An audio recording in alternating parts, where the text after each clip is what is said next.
And we're going to be demonstrating how to prepare either you and or your horse, one or the other, or together, how to prepare confidence in you for the trot and the canter, both in the horse and in the rider, as well as how to prepare the horse physically, how to condition the horse physically to not rush into a trot or a canter, but to have self-carriage and balance. How many of you you have horses where you ride? Most of you do. All right, excellent. And do you find this, or have you experienced where you've ridden a horse or you have a horse that isn't comfortable at a certain gait, a trot or a canter, and they rush, they're inconsistent, they're heavy, they pull you off your balance point? We're going to talk about all of that, believe it or not. But the first thing I want to introduce in my method, in my approach to creating balance in the horse and in the rider, confidence in the horse and in the rider, is my lunge method. Now this is so important. Caitlin's going to be riding Smokey, and she's going, when I ask her to, she's just warming up right now and letting him get soft, because he worries a lot, and he gets tight. And Caitlin's just going to do what she needs to do to get Smokey, if you watch her, to stretch down and lengthen his top line. And his top line runs from his poll, between his ears, down his neck, his spine, and to his tail. So she's getting him to relax, be more responsive, the softer her hand aids. And the more soft and round Smokey is, the more relaxed he is. And this is very important for you as you're developing an educated, more trained eye. Whether you're a trainer or you're just a student of the horse, being able to see what it looks like when a horse is tight a little bit and when a horse starts to really relax. All of these subtleties, slow yourself down. It'll save so many accidents. He's tight.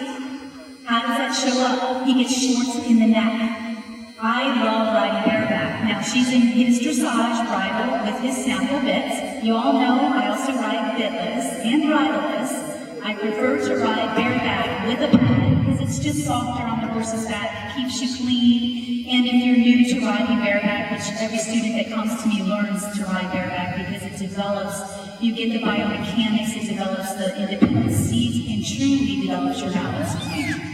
But I love bareback because you can feel the horse underneath of you, much easier than in a saddle. It is the best way to learn to ride. And please, it'll humble you, especially as an adult. Kids, we had no fear. We didn't worry about anything. We got thrown, got back on. But when you get older, you know better. And you don't bounce as easily. So I like to say that this is a great humbling process. Keeps you as an adult from doing stupid things, because you've got nothing to hang on to right now. And the minute you lose your balance and get thrown forward, you're gone. Unless your horse stops when you lose your balance, which is part of our method as well. So Caitlin's going to open him up a little bit. He's definitely round. He's definitely on the vertical, as we say, on the bit. And what we're looking for right now, as I'm giving you some education, what to see is, Caitlin, keep trotting, that's beautiful, and when you get to a place, I'm going to get out of the way a little bit and come over here. When you get to a place, ask him for a medium trot where he lengthens a little bit more. And what you're looking for is that his hind and his forelegs starts to meet as a V. So right now it's called tracking, and right now Smokey's not tracking. Tracking is when the front hoof leaves, the hind hoof takes that print. Okay? When a horse tracks at a lengthened walk or trot and at a canter, you have excellent impulsion. You're creating true collection from the hind end. So she's trying to keep him a little collected in the front end, not the face. Collection doesn't come in the head, it's set. Okay, collection comes from the hind down, but she's going to ask him to keep his shoulders up, not fall in anything heavy. I'm going to show you how you can develop that on the ground first. So what you're looking for as she comes around is when his hind hoof and his front hoof meet and form a V. and/or the hind takes the front hoof's print. That's called tracking. Now listen, why am I mentioning this? Why is this so important? I'm just giving you some education because so many of us ride tight, imbalanced horses. Horses that don't have physical strength or courage to carry a rider. I don't care if you're 12 years old. That doesn't tell me anything.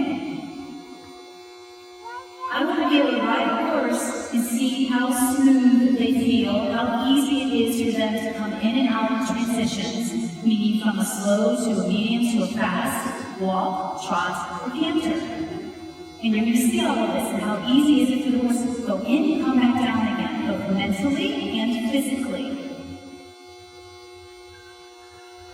So that's a little choppy trot she just had. So let's see if you can stretch him down a little bit more. Good. Now canter. So Smokey gets tight, so just put him in a nice good canter, not a low. Just let him go around and around and around. This is one good way to really help a horse that's tight. Sometimes you just gotta let them canter. And I know, we're here to talk about confidence, and what if you don't feel safe doing that with your horse yet? We're gonna get to that. So when you're ready, Caitlin, whenever, I'm gonna keep talking and show the lunge right now with some dance. When you're ready, you just keep working on him getting more round and softer at that trot, okay? All right, how do we begin? This is how I start, or we start every horse. I work through my round pen approach for the bonding, for the connection. I work free. Liberty needs freedom. So when I work in a round pen, it's just the space. It's not because I want the round pen to keep the horse from leaving me. It's just the space. It has a lot of symbolism with what I do with energy and intention and chi and chakra systems.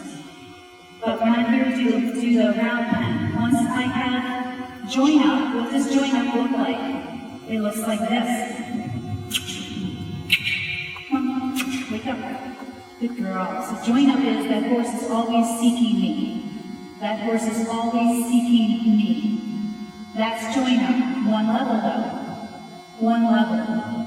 Don't let it fool you. The mind of a horse is important. You need that mind before you get that body. The mind is the eye.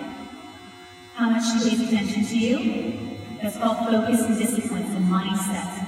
So many people want to teach horses through technique and aids and force. Get that mind, and that horse will do anything for you. I don't do desensitizing. I don't believe in bomb-proofing. That horse trusts you, and that horse seeks you out. You have nothing to worry about. This isn't, I don't teach this happens. It's just energy, and if I really want her to turn around, I just look at her and pull her in. You have to have this before you begin your lunge, or your lunge is no different than anybody else's. This horse has to want to stay with me on this rope, and you'll see how it looks and how it shapes up. Physically, I'm going to create balance. Forward. Thank you. I don't use voice commands. I'm just pushing my energy forward. The deal with my lunge, I'll come out in the center, is that she's got to be round. She's got to be bent and arched around me like a banana. Your position is back here where you ride. Your body needs to be right here where you ride. Because you're going to ride. And the more you're behind that drive line, the more her ribs are learning to bend, and the more she's coming underneath of herself, which is what creates balance and self-carriage in a horse. How do you think she got all these muscles? They were developed through the lunge. I no longer lunge. Once the foundation is created, you'll carry this into the riding, and then you'll just ride. There's so many exercises you can do to continue this. But these muscles, this is all because she's got balance. You see her ab muscle contract? Watch when she moves around me. Watch how she's bent. Like, here's the biomechanics of this. My body is going to imitate what she's going to be doing. So if I'm standing in the center right here, and she's connected to me, eye to eye, she's looking for me. She's connected to the energy, which pushes her out and forward. she's connected intentionally. What happens with your body when you look this way? You lift that shoulder.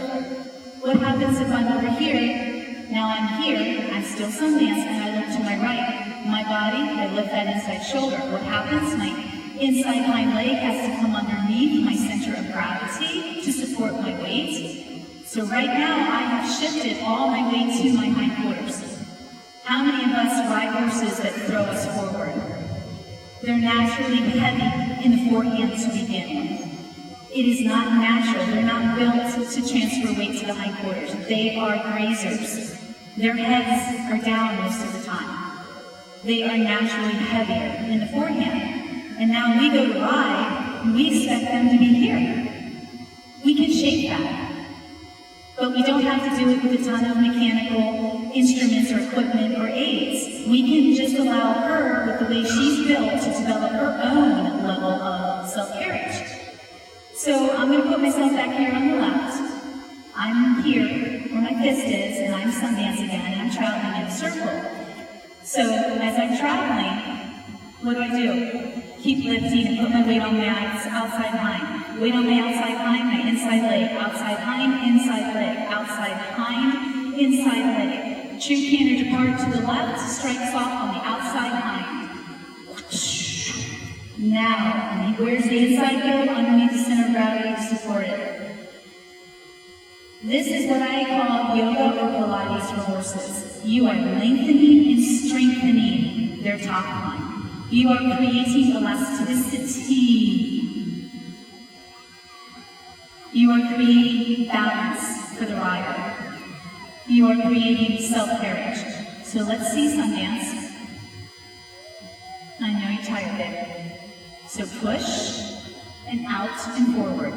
This whip is here to help shape her. It's not here to make her go forward. So, her job is to create slack in this rope. Don't pull on it. How many of our horses pull on our lunge ropes? Okay, so where is she? Where's that focus? The more I look at her, the more she comes in. That's the beginning of everything. If you ain't got that, then your lunge is like everybody else's. The more that horse looks for you, and this is love, this is the bond, this is praise that you create. The more that horse is looking for you, the balance of love and leadership, the easier it's going to be. So let's get her going again. Good girl. And Caitlin, you can take a break anytime, huh? I can hear Snooky's breathing. All right, so I'm going to step into her hip a little bit more, and I get more of a bend, don't I? Now my lunging DVD tells you, it helps you shape the horse, but kick her hip out. Kick her hip out, out. She knows not to go forward. That's not a cue for forward. I'm the cue for forward. I want that inside hind to cross laterally. To cross laterally. Yes. Yes. So what happens? Look at her top line. Look at her abdomen. Look at all of her muscles being worked. Look at her shoulder muscles. Look at her neck muscles. All right, now, what do I have? I have rhythm. So while I have rhythm at the walk, when I have rhythm at the walk, I will then ask for a trot. Now, how does this help you? Does anybody give me this in this clinic to learn about confidence for themselves, or they want their horse to have more confidence in transition work? So how many people are looking for confidence at the trot and canter for themselves? Okay, and how many people would like help with their horses? Okay, about half and half. So how does this help you real quick? It helps you because my work teaches you to get into the body. Get back into your body. Embody the tempo of the walk. Help shape the horse's body so that it can handle its balance and it can handle its weight and not lose its mind. So there's a whole mindset that's being created here, a level of discipline. Like I said, I use this with every young horse, every horse that needs to be restarted or rehabilitated. It is amazing, physically and emotionally. So there's 3 levels of join up that I want to ride with, that I create on the ground first. There's mind, body, and soul. And you've already seen how the mind shows up when the horse is paying attention to it. When the horse is paying attention to you, the body will follow. You have the body. It's called hooking on. You have it. You can shape it. Teach your horse through my method. Some of you already understand driving and pressure. Teach your horse to push out and away so they don't crowd you. I'm not here to do problem solving, but I know exactly how to help you if your horse doesn't leave. That's why you have your supporting aid called the carriage whip. You have this as a supporting aid, but the horse should respond to you. That's called safety. How does it transfer into safety for confidence for you? Your horse is paying attention to the smallest nuance of communication coming from you, energy and intention, and supporting aid. The slightest, if your horse becomes responsive to that, then you've won both as a leader, you've won their respect, you've won their full attention. Does that make sense? And don't get me wrong, I'll use my supporting aid if I need it to back up. So the confidence in you right now and the confidence in your horse is, we're going to develop it together. We're going to get into 1, 2, 3, 4. 1, 2, 3, 4. 1, 2, 3, 4. 1, 2, 1, 2, 1, 2, 1, 2, 1, 2. 1, 2, 3, 4. 1, 2, 3, 4. 1, 2, 1, 2, 1, 2, 1, 2. And then the canter. So I'm the one that's asking for the canter, not my tools, not teaching her. She needs to be bent. The more she bends and not leans, look at her back, look at her stomach, look at her haunches. The more she bends, the more she comes underneath. Look at her hind legs going well underneath of herself to support her mass. Now she's not round. She's quarter horse. Her head sits a lot lower, and she's still learning a lot about her balance and lifting. But I know that I'm going to get on her with just this rope halter and tie it a little later and show you how round she'll stay, because she knows how to obey that box between my hands and her nose. So the confidence that happens within you is going slow and making sure that your horse is connected to you. Don't just send them into a mindless lunging pattern. Okay, here we go. Walk, walk, walk, walk, walk, walk, walk. Chasing them with the whip. Or driving them with the whip the whole time. So I'm going to ask her to stop. If she will. Thank you. So her job, and see how she keeps coming in, this is the soul. This is the hub. So if I had a mounting block or a chair or a fence and I climbed up it right now, she'd come to get me. And that, speaking of which, I don't know how. Jen, will you grab me that chair? Thank you. Oh, your chair. There's a chair over there too, honey. Thank you. I'll use this as another chair. Someone keep this out here. Okay, how does that shape? My lunge is about pre-flight, check system for you and your horse. And how does that shape? It just happens. It just happens. She's so drawn to the energy that you are creating during this work. You are embodying, you are in your soul, your body, your mind with this horse. You are there, you are present. You're watching her eyes, she's telling you how she feels, what she's thinking. You need to pay attention to these guys. You need to be as present as they are. Slow things down and pay attention. Slow them down. Be more specific and more particular, not critical. So this is my mounting. This is getting on. I don't get on any horse that comes to me for training unless they come to pick me up. I have no permission unless they come to get me. Anybody can put, in a well-schooled horse, anybody can put their foot in the stirrup and get on. I want my horse to want to come to get me.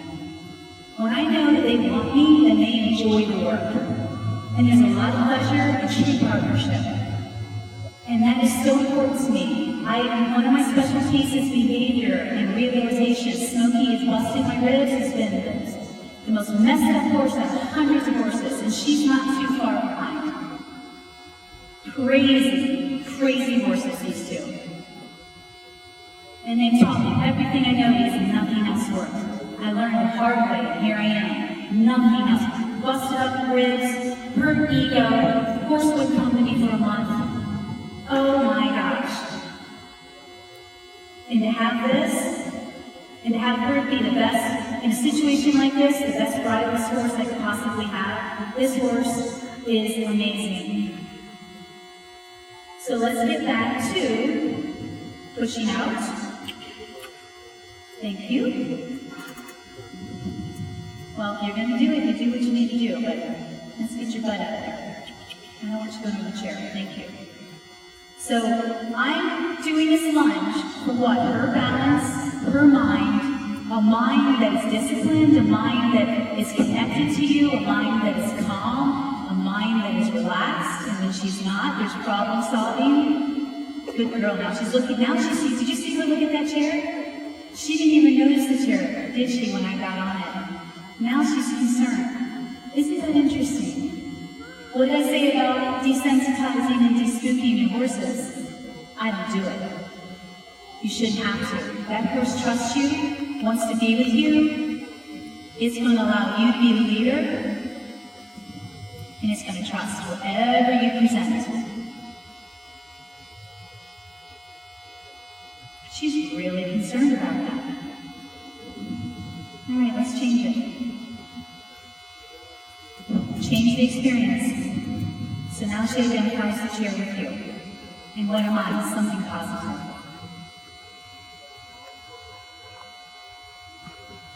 Something positive. Good looking children. Let's see what we have after this.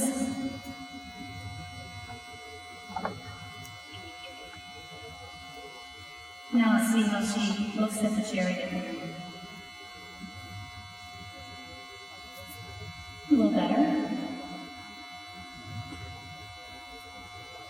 This is feedback. This is all feedback. It's all feedback. When your horse freaks out about something, please slow down and pay attention. It's information. It's information. It's all information. So I'm not going to sack her out right now with this chair until she submits and accepts it. I'm going to continue to work and not make the chair a big deal. But the chair is part of this process. And it will take the time it takes. All right, the lunge. So, raise if you have any questions. What am I looking for? The bend. The bend. The bend. The bend is bending those rib cage. Come underneath. Lift that inside shoulder. Look at me. Where am I? I'm behind her shoulder the whole time, pushing her out and forward and giving her the opportunity to turn and look at me. Where did my mother go? Where is my friend? Right here. Now, pick up the energy. 1, 2, 1, 2. This is how you're going to ride. This is a trot. You pick it up in your seat. Good girl. Slow it down. Get the bend back. She just wants to come in. So do you see how she's bent right now? She's not leaning. Good girl. Just pushing those hips out. Good girl. Good girl. More slack in the rope, the better you have it. Now, where's my eye? On her. Now, slow it down. Pick it up. I love you. Thank you. I know you want to come in. Come in. Come in. Pay attention when your horse needs to come in. Okay. Ask her out again. Good girl. 1, 2, 1, 2, 1, 2, 1, 2. In the canter, you lift to the canter. You lift. You lift. Your horse is going to take time to develop the canter. The bigger the trot, the more she can bend, the more you can get that hindquarters underneath. Now, how many of you are worried that I'm going on a 10 smaller than 10 meter circle? This takes weeks to develop. I have not had a sore horse or a hurt horse in the hundreds of horses that I've worked with. Not one. And actually, with vets, when you have stifle issues, this has been fantastic to unlock the stifles. Fantastic. So this big old trot, I'm not looking for her to track. She really can't right now because she's not going straight. But I'm looking for her to really reach underneath herself, lower her head, stretch out her top line, lower her head more. Good girl. There you go. Now look at those muscles. She'll find it. She's opening up her back right now and using her hind end. So we're going to answer the camera. Come on. Good. Good. Let's slow it down. She's tired. Slow it down. Smokey is superb. She's getting her balance. Smokey's still, she's a big mare, so her balance is the hardest thing for her, but she has a lot of thrust. Trot. She doesn't know verbal. If I say canter, she doesn't know what that means. Or walk. Or walk. Good girl. Good girl. Good girl. So this is the soul of the horse, and this is what I want, that she seeks me out for comfort. So how many of us are lunging horses and they're pulling? They're pulling on the lunge line and dragging. Or they're going out on a big circle and they're leaning. How many of us ride horses that are their shoulders, they're leaning, when they take turns and lean into the turn? All of these things are important to help shape your horse to pick up the trot, and then the trot to the canter. We're shaping them emotionally, mentally, and physically. Does anybody have any questions about anything right now for confidence in you or your horse? Yes, ma'am. I have a young pony, 4 years old, spring, and should I let him, if he doesn't want to listen to me right away, should I let him run out some energy, or is that wrong? Good question. So did y'all hear her? She's like this 4-year-old puppy, and you need to get a lot of energy. I never let my horses run like that. So never on the lunge line, because that's what they learn. So we want the mind. We want to control the mind ultimately, don't we? It's not going to control. Your aids don't save you, right? It's this horse. It's your connection and that mindset and that level of discipline. Discipline's a beautiful word. It's not a negative word unless it's used incorrectly. Discipline, getting her to be in a structure right now, listening to me. Now, I'm not saying wake me up words with everything. So during this process, it can get ugly depending on where your horse is.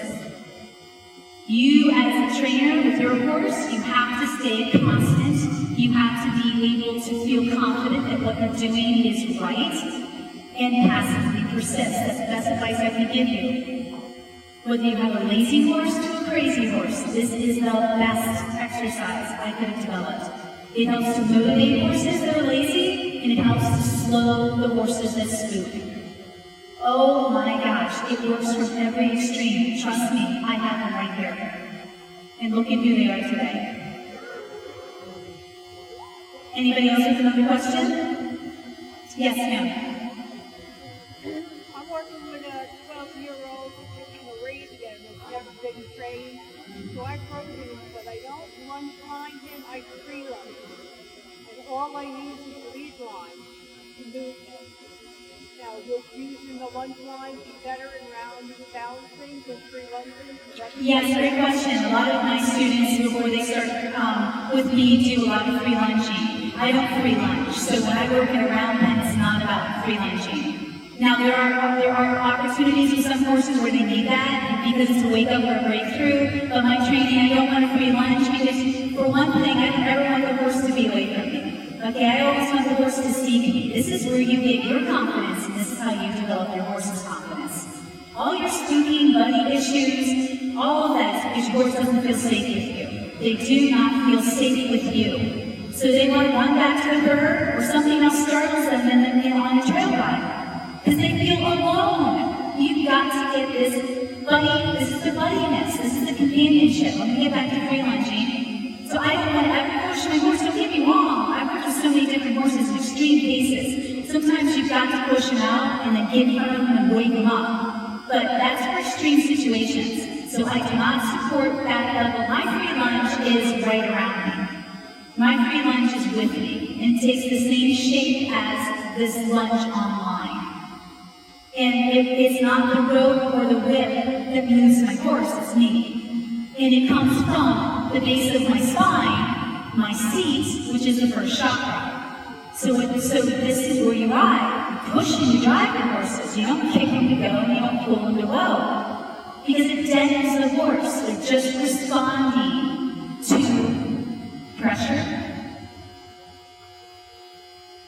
But if that horse is responding to the subtle aid of your seat, of your weight aid, shifting, that's how I ride bridleless. This develops the bridleless.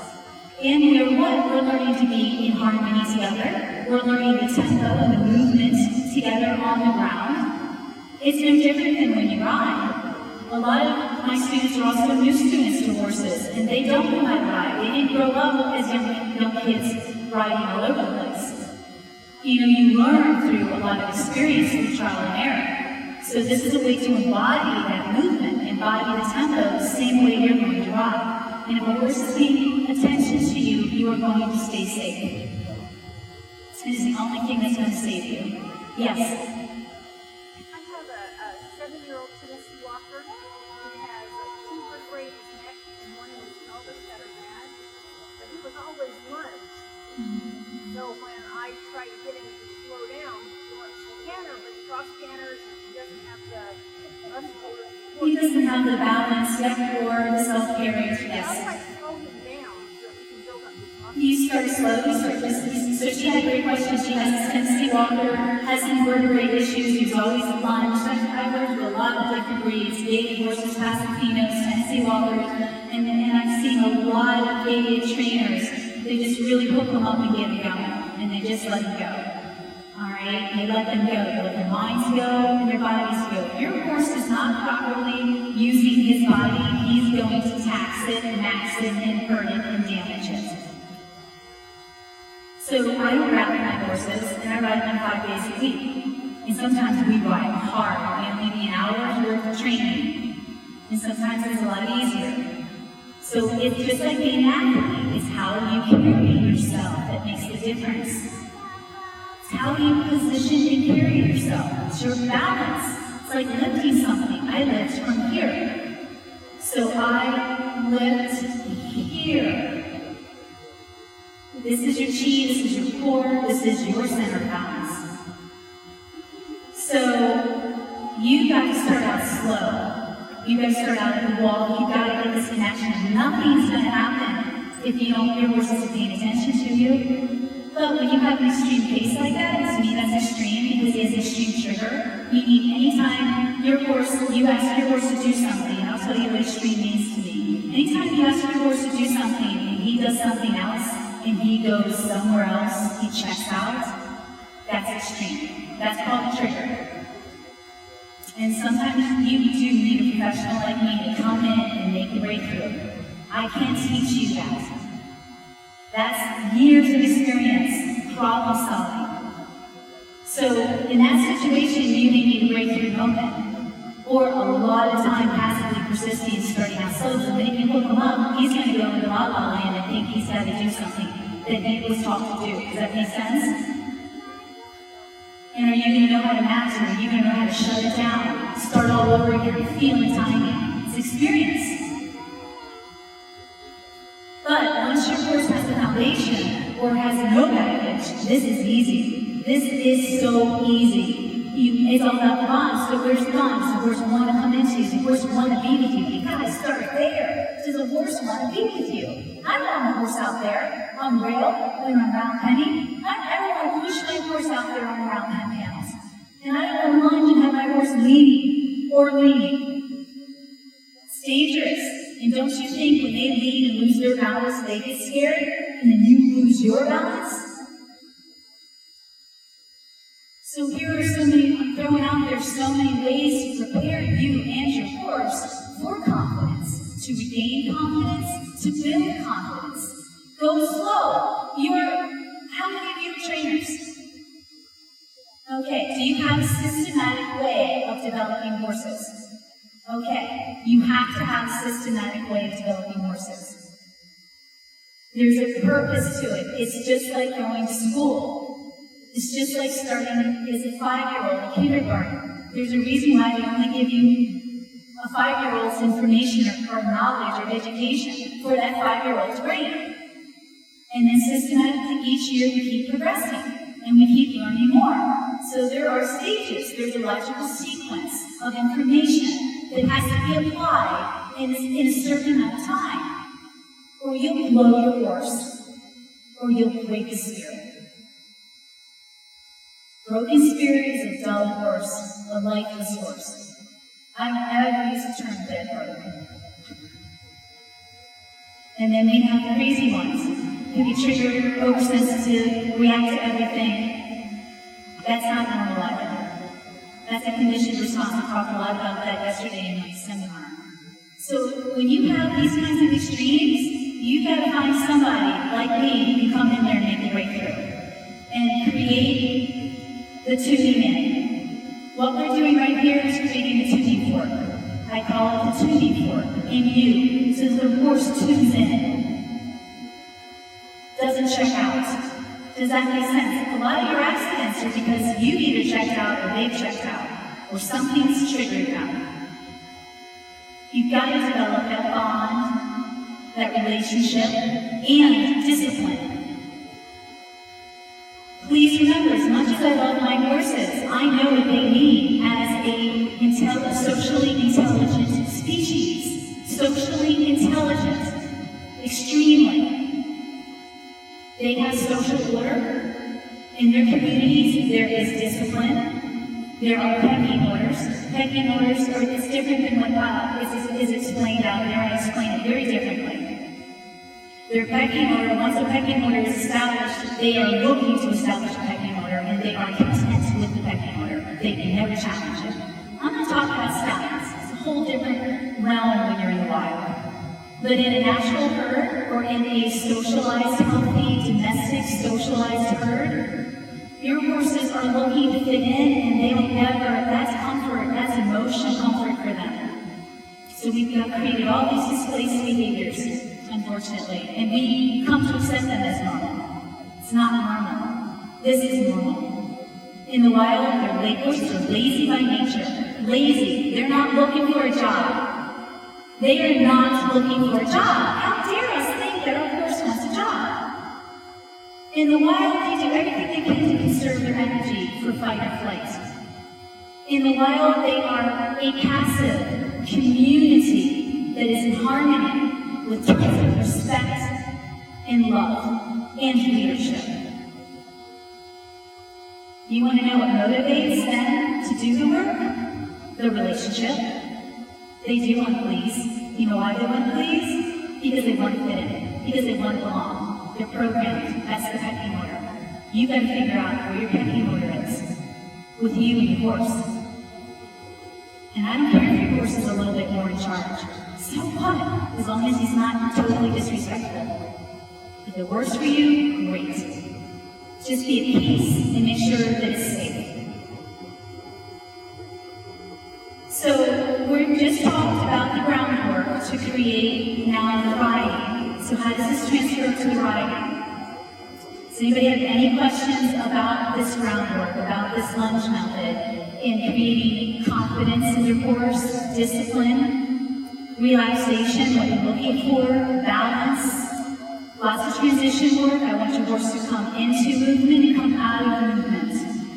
The more you do transitions, meaning the more you slow and speed up your gait, whether it's walk, trot, or canter, the more you're asking your horse to position, carry their weight on their hindquarters. To sit back, slow down. So that's going to help the balance as well.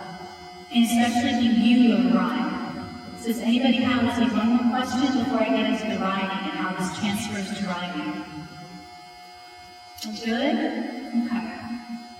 Alright, so I'm just going to, like I said, Caitlin has a bit, just a snap bit and Smokey. She's got their backpack, dressage bridle.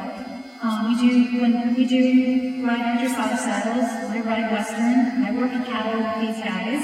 It's been a while. We jump. Versatility. I want to be able to do anything, go anywhere. Because they're my companion. Alright, let's not say this thing. Okay, so as long as she's paying attention, and that's all energy.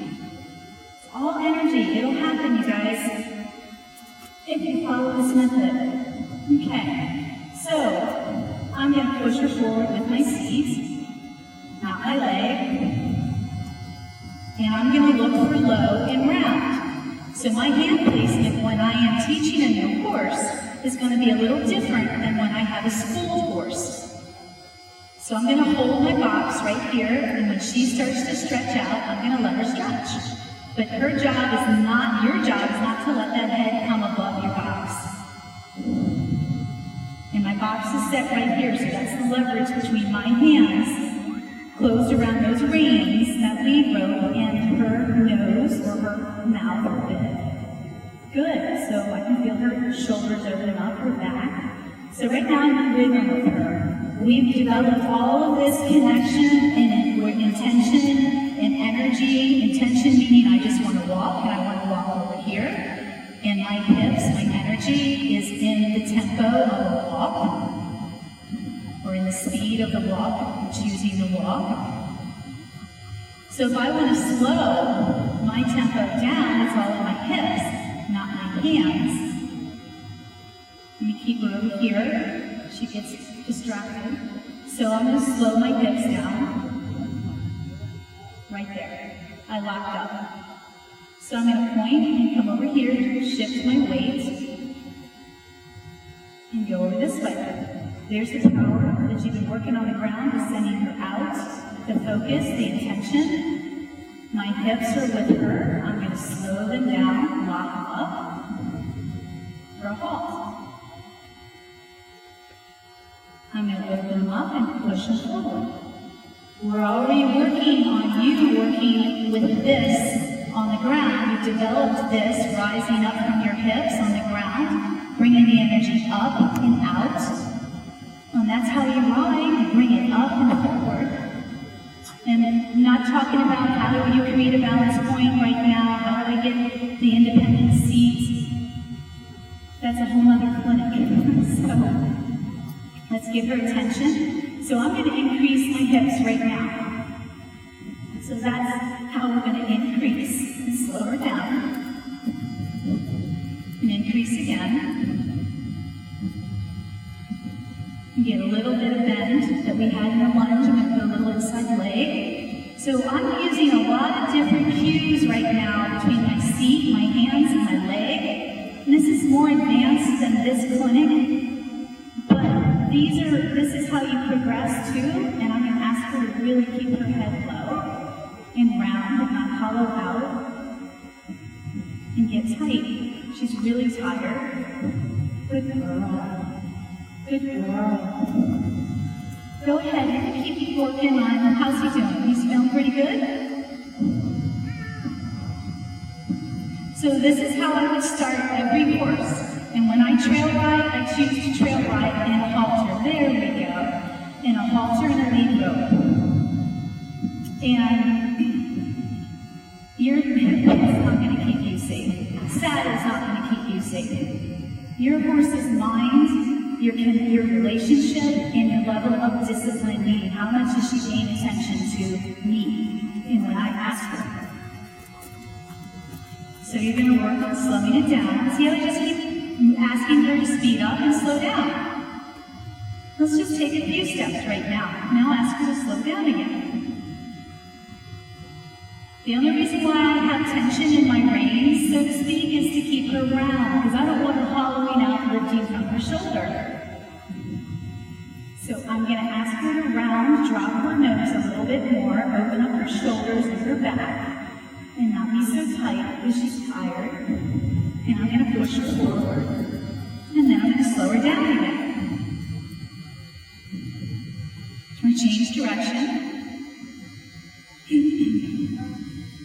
So her eye is on me. See the inside eye and the ears? You guys, this means she's connected. She's paying attention and she's listening. I want to see that little bit of eyes. This is the bend. We're working on the shoulder in at the circle. Creating that bend. It helps to transfer and it helps to develop the level of balance you need for her to stay underneath of you, not lean into this left hand circle. So when she leans, I'm going to push her out. I'm with my inside leg to my outside rein a little. I'm going to ask her with my seat. Good. Let's get that bend again. Good. Little bend. Good girl. There's my supporting aid, my smooch, or my block. Good girl. You see me hike up my leg as I'm asking her to push her ribs out. Good girl. The bend, not be tight and not lean. This is important for your horses because when they lean, traveling in a circle, they lose their balance. You lose your balance. And a lot of horses, that really throws them off mentally and physically. Has anybody experienced that? Whether it's on the lunge line or when you ride, they lose their balance. They get faster and faster and they start bucking. If you haven't, this is also all these little subtleties that I'm doing by shifting my weight and asking her to bend and round. All of these aids that I'm giving her right now, I'm asking her to pay attention. I'm being particular. You've got to keep that mind. Keep the mind of your horse. So you've got to become more educated on the specifics, on advancing what you know. How do I keep my horse's attention? So we're going to go forward again. Here we go, just like in my lunge. Go forward again.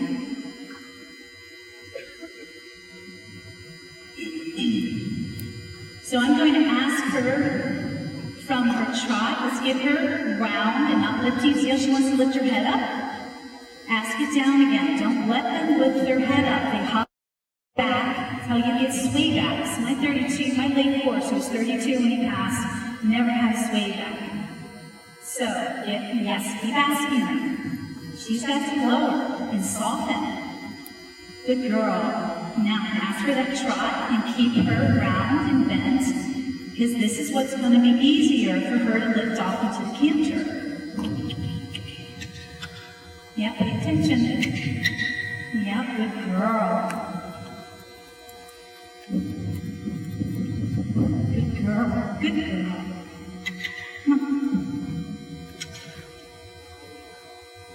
Good girl. There you go. Get that roundness.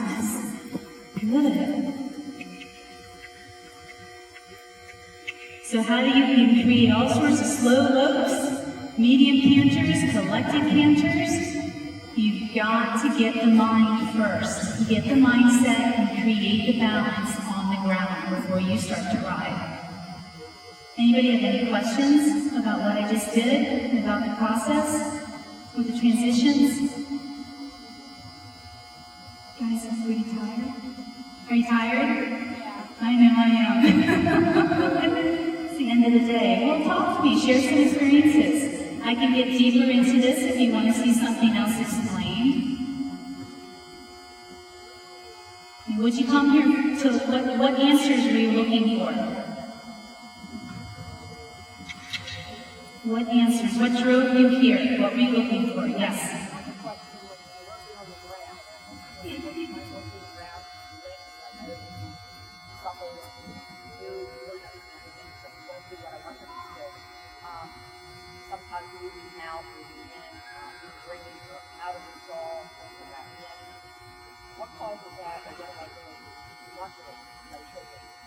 I'm not sure I heard all of it or understand it either. So repeat horse list issues and yes.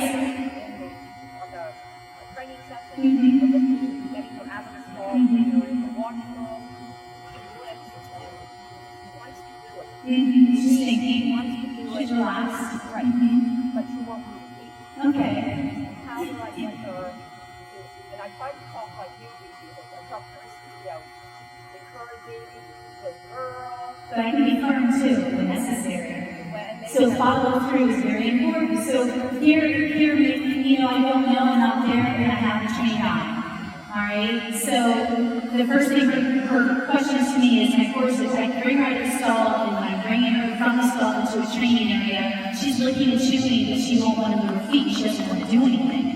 The licking and chewing is a sign of processing, of thinking, and relaxing, but she shuts down.